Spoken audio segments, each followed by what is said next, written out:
pertama sudah terlampir di PPT, poin yang dibutuhkan itu yang di validitas data itu adalah yang ini.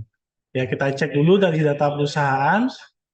Dari data perusahaan itu yang dibutuhkan adalah nomor izin berusaha, NPWP, email perusahaan, nomor telepon perusahaan, termasuk data pemilih dan data PIC jabatan.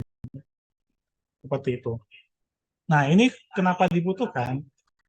Karena ini juga akan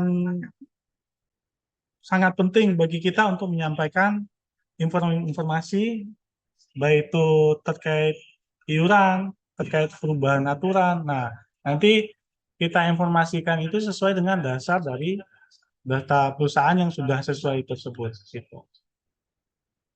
Kalau misalnya tidak lengkap atau ada yang salah, nah, kemungkinan terhambat lah informasi tersebut. Gitu. Untuk poin selanjutnya, untuk yang data tenaga kerja, fokus kita yang di sini, yang di tenaga kerja ini. Poin yang dibutuhkan itu adalah NIK, nama ibu kandung, email, termasuk nomor HP. Nah, kenapa ini dibutuhkan? Ya, karena sama seperti tadi. Kita juga apa namanya? Untuk keuntungannya itu adalah mendapatkan layanan yang prima. Ketika klaim jadi bebas hambatan,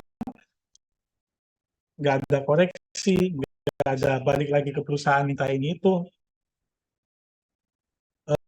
nggak ada lagi para pekerja itu merasa ya kesusahan dalam klaimnya gitu. Dan juga bisa akses aplikasi JMO yang udah disampaikan sama Mas Ian tadi.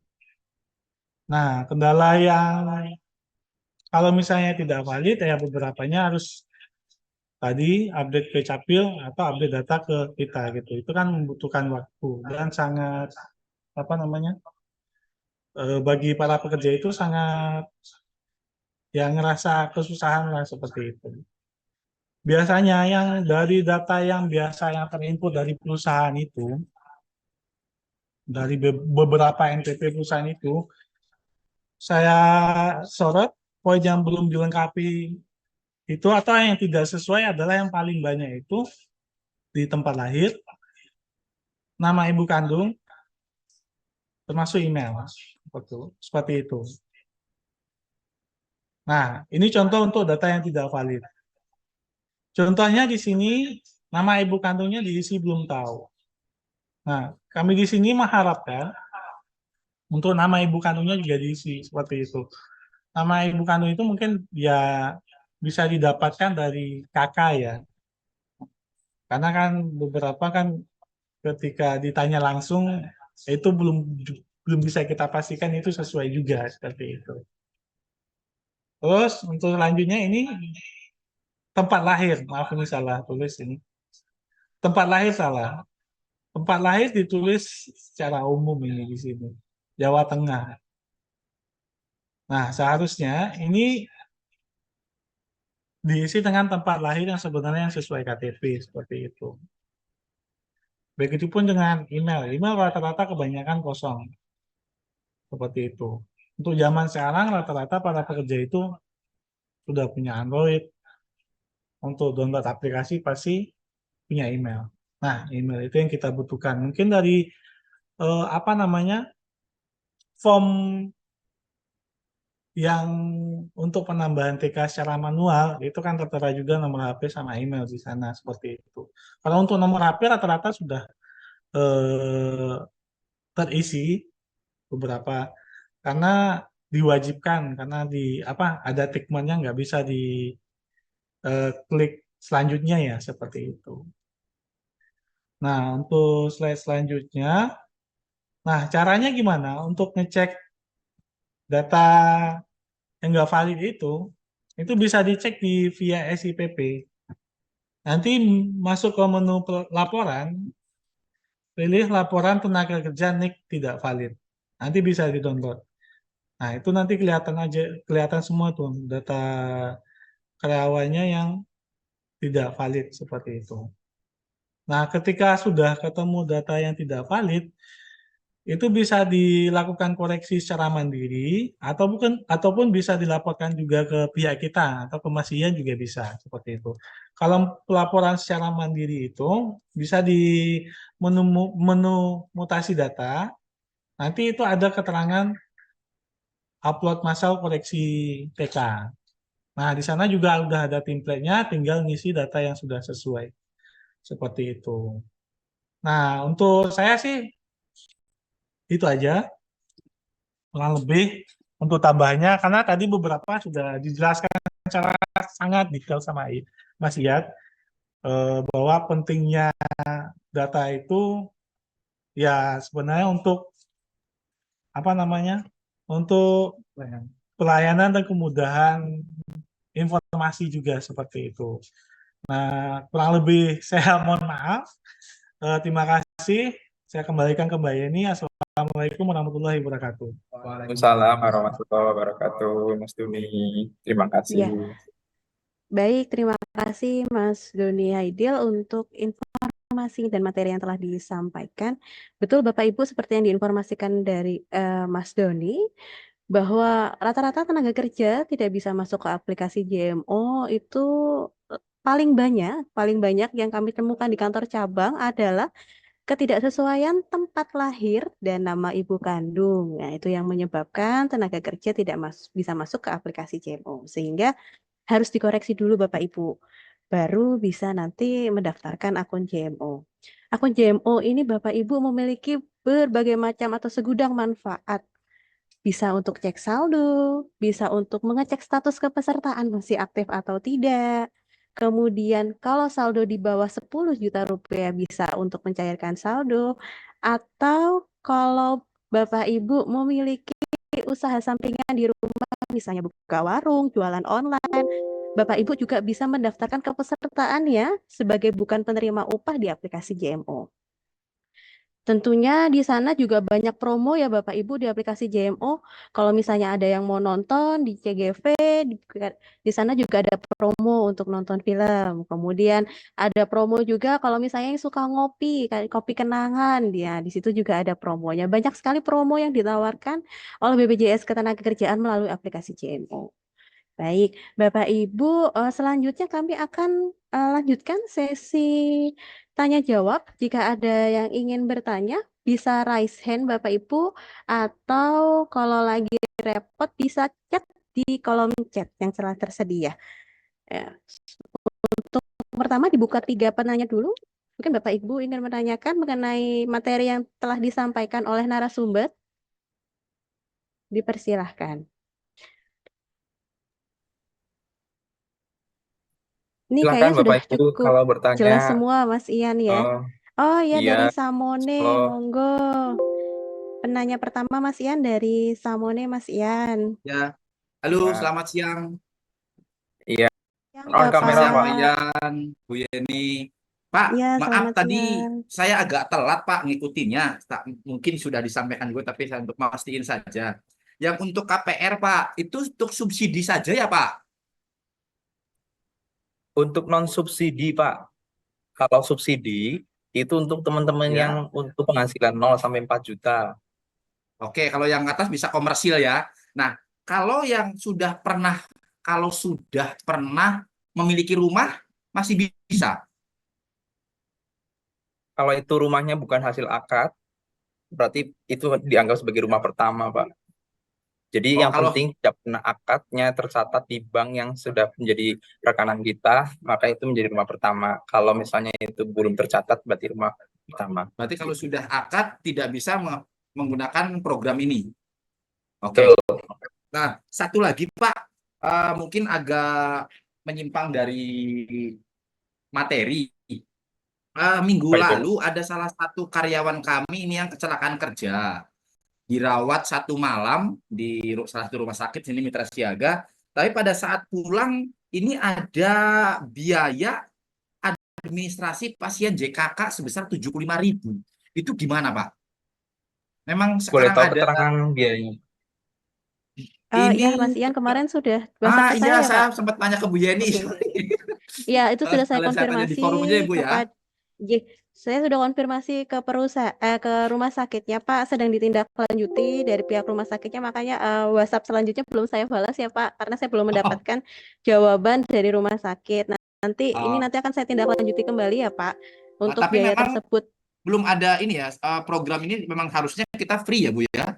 Betul, seharusnya Free. tidak menarik biaya apapun, Pak, kecuali tenaga kerjanya yang menghendaki sendiri seperti eh, meminta vitamin, kemudian naik kelas rawatnya. Di kami kan kalau untuk swasta kelas 2 ya, Pak, misalnya Hmm? tenaga kerja mau naik ke VIP, otomatis sisanya membayar sendiri.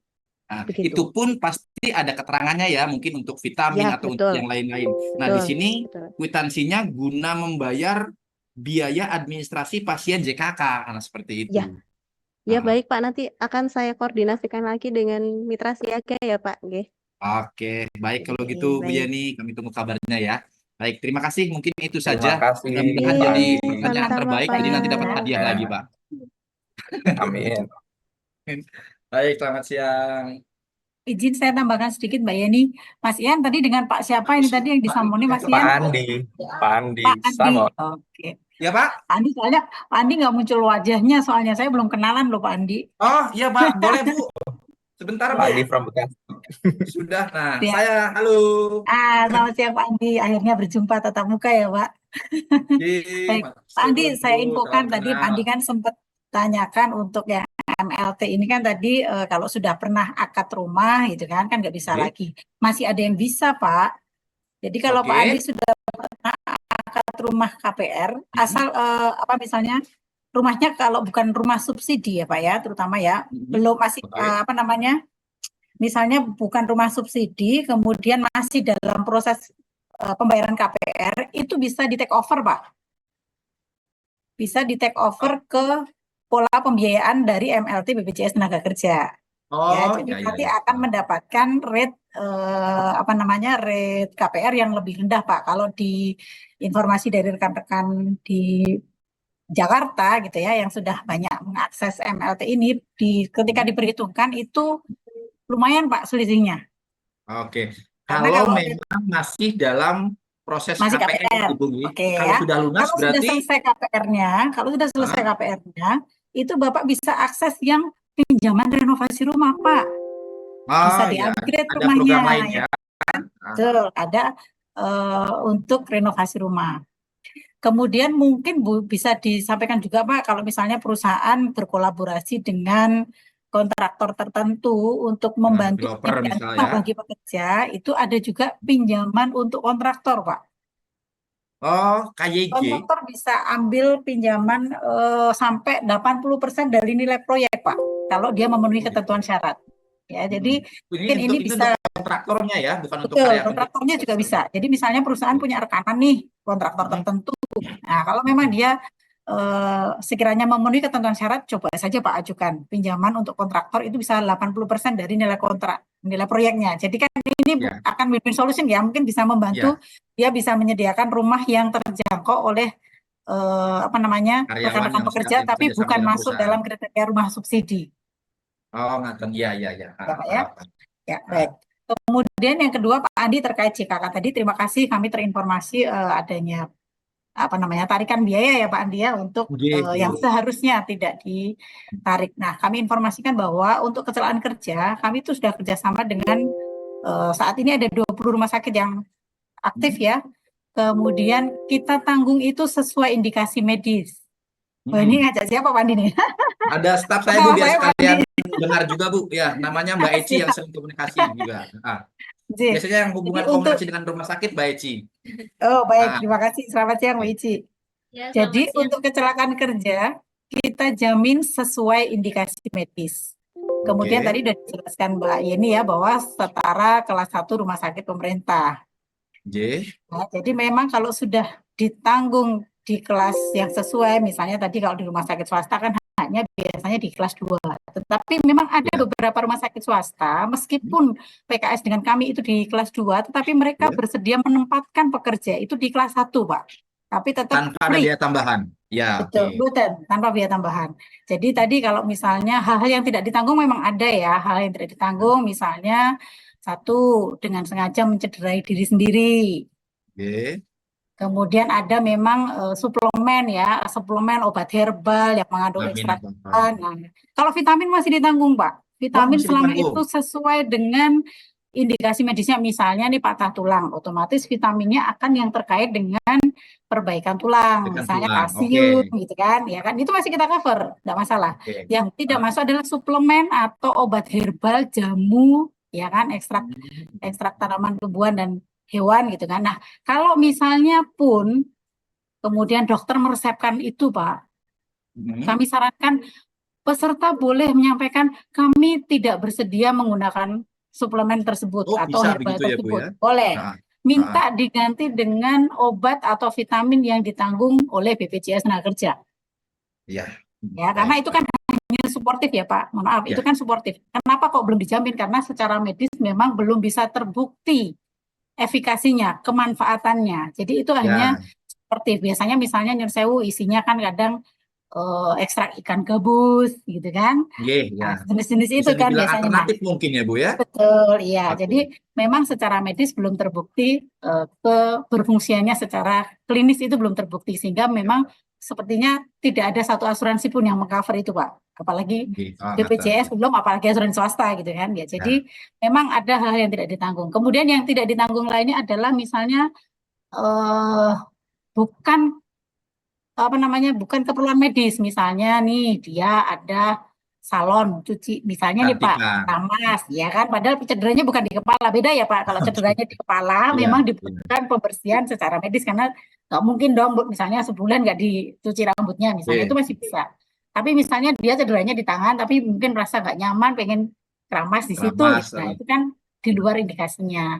Oke, Atau baik. misalnya nyun sewu eh minyak kayu putih, balsem, atau mungkin catering tambahan untuk keluarga yang menunggu. Nah, itu mungkin yang tidak masuk dalam indikasi medis yang di cover. Jadi, monggo kalau misalnya ada hal yang ditagihkan oleh rumah sakit, minta kejelasannya ini untuk apa. Sepanjang itu memang dibutuhkan dan sesuai indikasi medis, maka rumah sakit tidak boleh menarik biaya dari peserta atau perusahaan. Ya, Itu Pak Andi ya, baik. sama Pak Eci. Oke, Saya tambahannya. siap. Terima kasih. Sama-sama Ibu, terima kasih. Selamat siang. Ya.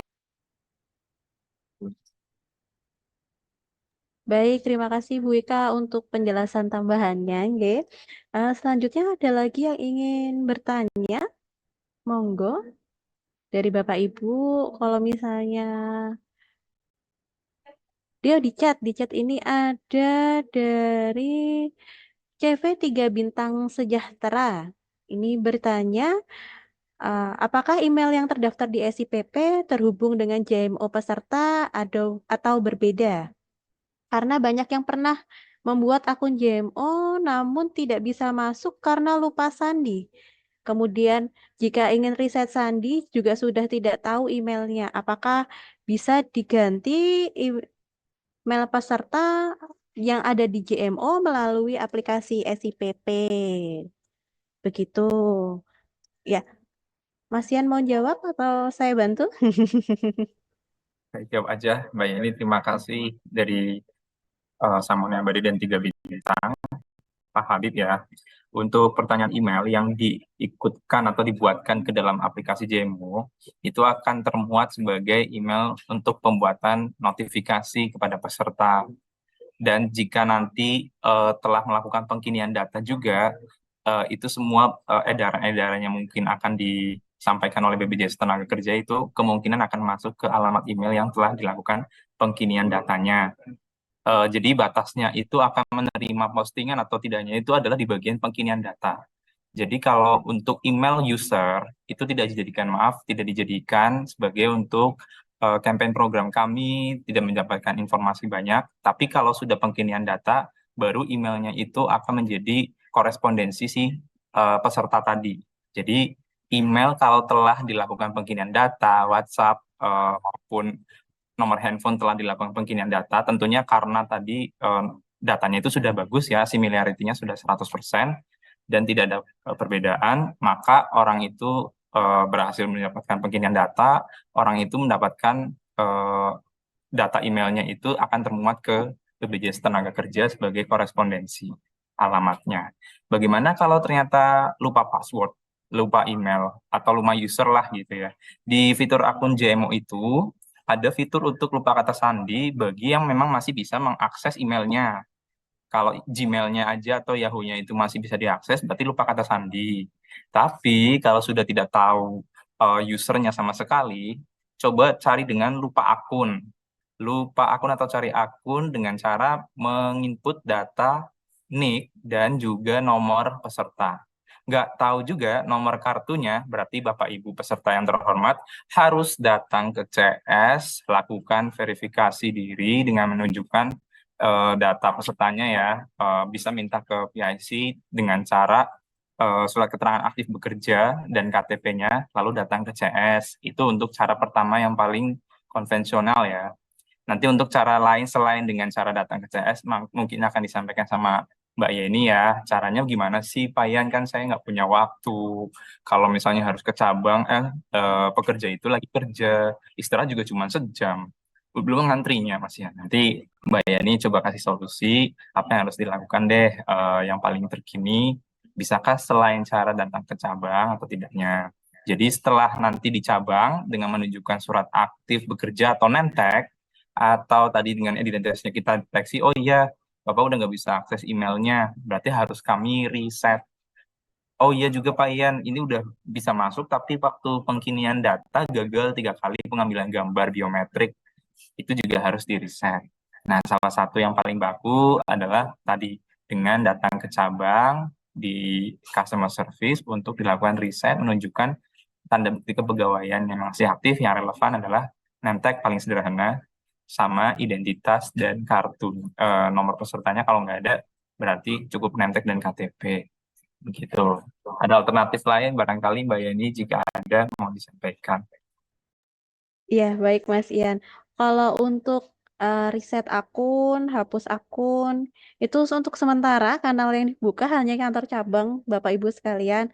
Jadi memang kalau untuk hapus akun saat ini memang harus bertemu dengan customer service atau petugas yang ada di kantor cabang. Jadi kalau emailnya masih ada, bisa digunakan fitur lupa akun seperti yang dijelaskan oleh Mas Ian.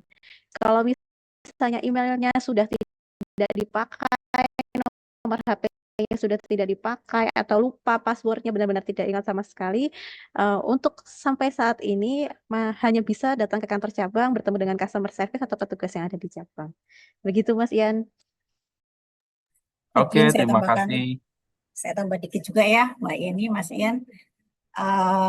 Jadi mungkin kalau tadi kendalanya seringnya lupa email ya, ini bisa sebenarnya dilakukan tindakan preventif kalau orang medis bilang ya kan.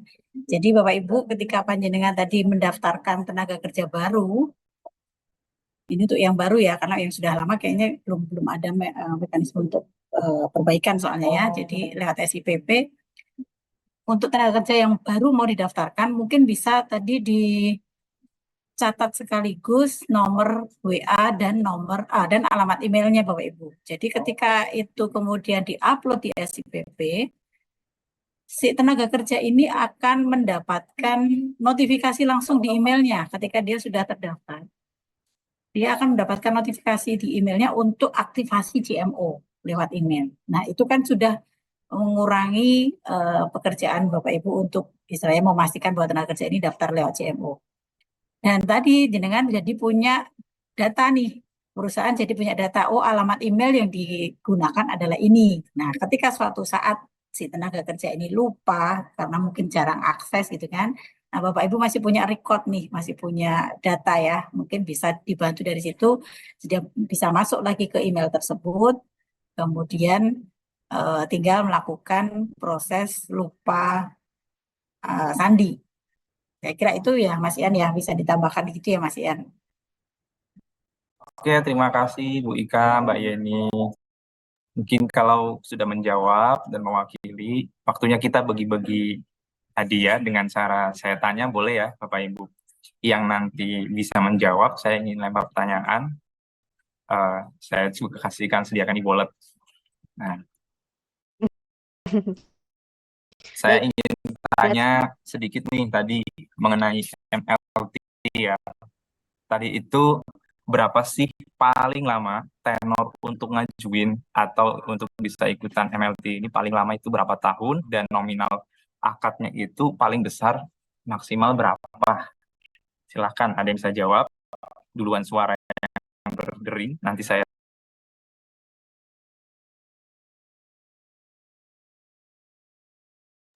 Berapa tenor paling lama dan nominal akad pembiayaan yang bisa diberikan oleh program MLT BPJS Ketenagakerjaan.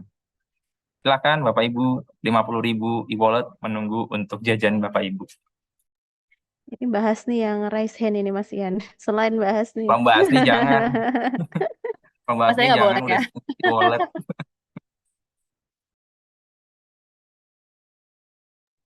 Berapa Ibu, Bapak? Mau nggak nih 50.000 buat beli ini Tenor e-wallet? untuk MLT KPR ya Mas Ian ya? Iya, tenor KPR MLT itu berapa lama dan paling besar berapa? Yang udah jangan jawab lagi ya, please. Ayo Bapak Ibu Ayo mungkin Bapak tadi Ibu, 50.000 ada yang aku kasih. mencatat.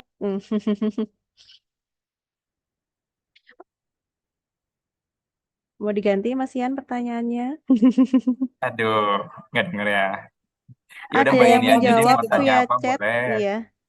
Dari Pak Senjoyo ya ini nggih. Ya berarti ya udah 2 hari kemarin Jumat dan ini ya. Oke. Berapa Pak? Pak Senjoyo mungkin bisa on Pak mic-nya, Ian, mic-nya di barangkali unmute. saya betul Itu jawabannya. oh iya ada dari Iya, BPR Mega Ginta. Mbak Ginta dari BPR Eh, Mega. tenor maksimal 500, tenor 20 tahun, maksimal 500. Betul nggak, Pak? Dikit lagi Mbak Ginta. Waduh, 30 tahun deh, Pak. 500. kok deh sih? Ini Ya kayaknya udah ya jangan betul lompo ya. ini. Ya 30 tahun 500. Ya jadi betul jawabannya Mbak Ginta barusan ya. Kalau tenornya itu maksimal 30 tahun untuk KPR ya Bapak Ibu, bukan uang muka. Dan maksimal unitnya itu dengan harga 500 juta. Dan bukan subsidi. Rata-rata kalau rumah subsidi sih nggak ada sih, jarang sampai 500 juta ya Bapak Ibu. Nah silakan mulai cari-cari perumahan di sekitar Tegal. Kayaknya di situ 500 juta ada. Silakan bisa mulai mengamati unit-unit rumah bagi yang masih mau punya rumah dan belum pernah akad ya. Selamat Mbak Ginta, saya catat dulu ya. Silakan nanti Japri di chat Zoom untuk nomor e-walletnya harus kami salurkan ya. Kita prefer di sini e-walletnya adalah GoPay.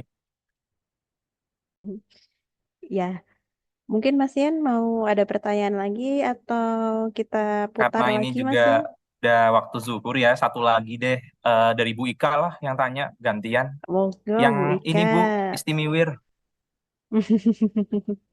Istimewa berarti telurnya 3 deh. Apa ya? Ini deh. Aduh, bingung deh mau tanya apa. Mbak Yeni ada ide, Mbak Yeni aja, Mbak Yeni.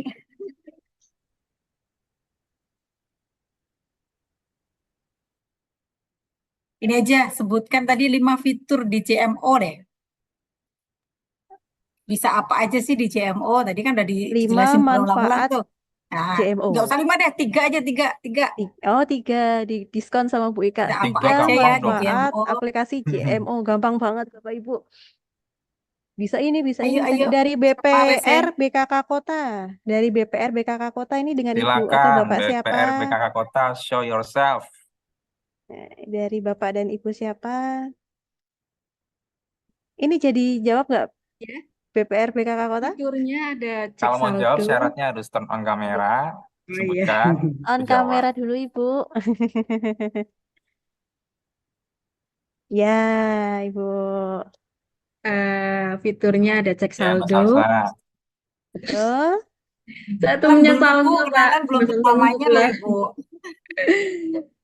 Saya Maslahatul. Oke, Bu Maslahatul. Iya. Aja, Bu, 3 aja. Pendaftaran, cek saldo, Daftar. Mm-mm. klaim CHT. Oke, udah Tiga tiga. atau Oh, berapa, Bu? lagi. 3 boleh. Udah bener Mbak Yeni, bener nggak Mbak Yeni? Pendaftarannya di pendaftaran Daftaran untuk apa Bu? BPU ya. Iya. Udah dilengkapi sama Mbak Yeni. Iya, baik. Boleh ya, Bu? Oke, Kita kasih siap. ke Boleh ya. BPR Kota Tegal. Oh iya, satu lagi Bapak Ibu, tadi saya diinformasikan untuk misalnya ada riset akun, hapus akun, JMO, gagal biometrik, itu bisa dikolektifkan melalui HRD atau PIC Bapak Ibu sekalian. Kemudian data-data tersebut diajukan ke kantor kami dengan bersurat ya Bapak Ibu. Nanti data soft copy-nya bisa dikirimkan lewat email beserta surat pengajuannya. Itu. Jadi kalau misalnya mau dikolektifkan di perusahaan, monggo boleh silahkan dikolektifkan. Nanti perusahaan bersurat ke kami untuk dilakukan riset akun atau gagal biometrik atau hapus salah masukkan nomor kartu KPC. Begitu Bapak Ibu. Monggo nanti kalau mau dikolektifkan silahkan bersurat ke kami dengan menyertakan soft copy datanya. Mungkin dari Bu Ika atau Mas Ya. Ian ada Emailnya lagi? emailnya bisa ke pembina aja Mbak Yeni ya. Oh, Jadi monggo, surat dan monggo. apa namanya mungkin bisa Excel gitu ya, dilampiri Excelnya Yes. misalnya nomor, nama, kemudian NIK-nya berapa, alamat emailnya apa, kemudian keperluannya apa, riset gagal biometrik kah, riset akun kah, atau gagal apa namanya salah input apa namanya kartu gitu ya. Jadi supaya kami tahu Bapak Ibu yang diperlukan itu apa. Ya, Jadi nggak perlu datang ke sini ya Mbak Yen, cukup bikin surat dengan betul. lampiran Excel aja, nanti di email ke pembina, pembina nanti akan teruskan ke kami di bidang pelayanan, kami akan eksekusi. Itu. Ya, baik. Terima kasih Bu Ika untuk tambahan dan informasinya. Baik, sudah cukup ya Bapak Ibu, sudah sampai jam 12 makan siang, sudah 2 jam kita berbicara dan berdiskusi di Zoom kali ini. Mohon maaf mungkin jika belum bisa bertatap muka secara langsung, tapi semoga dengan adanya Zoom kali ini dapat mempererat ya Bapak Ibu untuk komunikasi baik dari perusahaan maupun dari kami BPJS Ketenagakerjaan. Kami ucapkan juga terima kasih kepada pemapar dan diskusinya yang sangat luar biasa sehingga bisa mendapatkan banyak bekal untuk dapat diaplikasikan serta dapat memberikan informasi dan layanan yang terbaik bagi peserta BPJS Ketenagakerjaan. Sebelum mengakhiri acara pada siang hari ini, izinkan kami mendokumentasikan kegiatan hari ini Bapak Ibu, dimohon dapat menyalakan kamera Zoom-nya sebentar. Yeay. Dinyalakan dulu Bapak Ibu, Iya, mau Bu. difoto Tunjukkan sebentar wajah saja. terbaiknya, yuk. Wajah Sebentar terbaiknya aja. boleh sambil dada-dada, boleh Smile, senyum please. ke kamera sebentar saja. Baik, ya udah mulai terbuka banyak ini. Baik Bapak Ibu, baik ya kami ambil gambarnya Bapak Ibu. 1, 2, 3 untuk halaman yang pertama. 1, 1, 2, 3. oke. Terima kasih Kemudian, ya, Bapak Ibu. iya baik. Salam. Satu lagi Bapak Ibu untuk halaman yang kedua. 1, 2, 3. Ya, terima kasih Bapak Ibu. Eh, Terima kasih atas waktu dan kesempatannya untuk dapat hadir di Zoom meeting kali ini. Semoga kami bisa menginformasikan manfaat-manfaat BPJS Ketenagakerjaan kepada Bapak Ibu sekalian dengan yang lebih jelas lagi ya Ibu. Kita akan secara rutin mengadakan Zoom kepada Bapak Ibu sekalian. Untuk Zoom-Zoom selanjutnya jika tenaga kerjanya mau diajak, monggo Bapak Ibu. Jadi kalau misalnya yang biasanya pakai JMO kan tenaga kerja. Kalau misalnya ada kendala silahkan monggo diajak masuk ke Zoom yang kami adakan. Jadi tidak tertutup kemungkinan tenaga kerja lainnya juga bisa mengikuti Zoom. Baik, akhir kata kami mohon maaf jika ada kesalahan baik secara perkataan yang di Zoom siang kali ini. Wabillahi taufiq wa hidayah. Wassalamualaikum warahmatullahi wabarakatuh. Selamat siang Bapak Ibu. Terima kasih. Waalaikumsalam.